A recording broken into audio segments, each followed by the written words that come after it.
La inducción magnética es el proceso mediante el cual campos magnéticos generan campos eléctricos.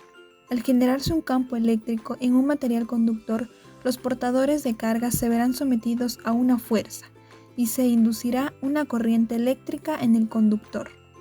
En el siglo XVII se conocía que la corriente eléctrica podía inducir campos magnéticos, y se ha comprobado y analizado con el experimento de Oersted y los planteamientos de Ampère.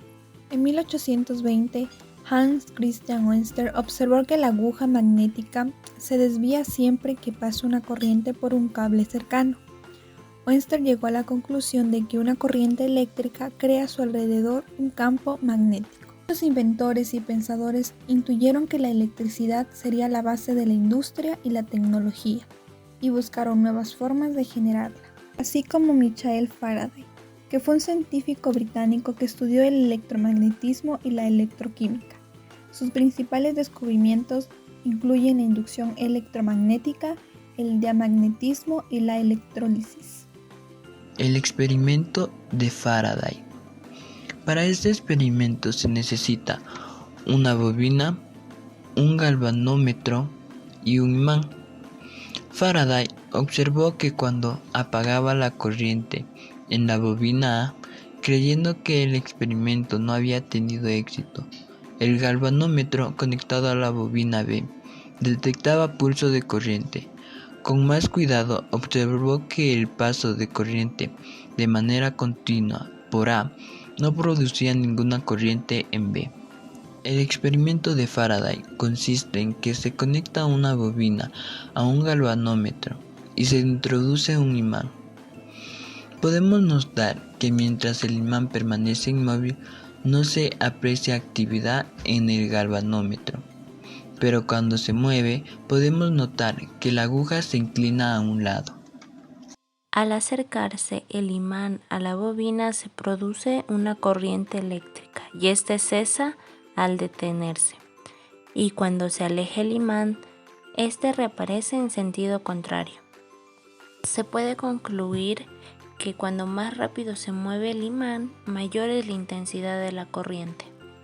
La ley de Faraday, descubierta por el físico Michael Faraday, relacionada a la razón del cambio de flujo magnético que pasa a través de una espira o lazo, con la magnitud de fuerza electromotriz inducida en la espira. El experimento de Faraday muestra la inducción entre dos bocinas. La batería derecha aporta la corriente eléctrica que influye a través de una pequeña bocina, creando un campo magnético. Cuando las espiras son estacionarias no aparece ninguna corriente inducida, pero cuando la pequeña bocina se mueve dentro o fuera de la bocina grande, el flujo magnético a través de la bocina mayor cambia, induciendo una corriente que es detectada por el galvanómetro.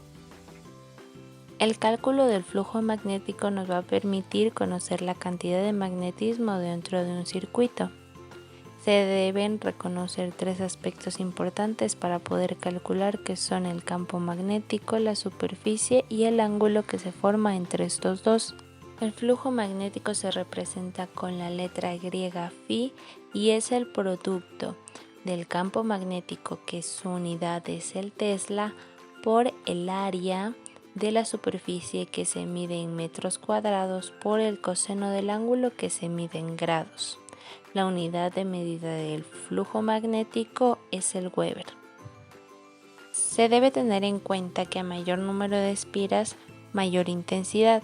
Esto se da ya que el conductor alargará su longitud y por ende habrá mayor número de cargas a través de él, que esto se denomina intensidad.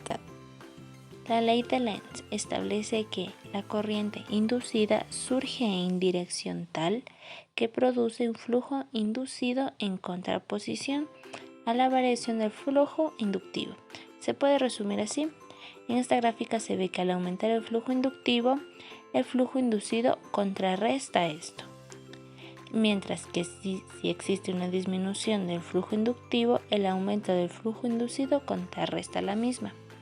Se puede decir que la ley establece que el flujo de las cargas, tanto inductivas como inducidas, buscan una autorregulación en la misma. La fórmula se le representa con el signo menos en función de esta contraposición que existe. Se tiene en cuenta el número de bucles, también el cambio en el flujo magnético y la variación en el tiempo. Eso se lo conoce como la tensión inducida.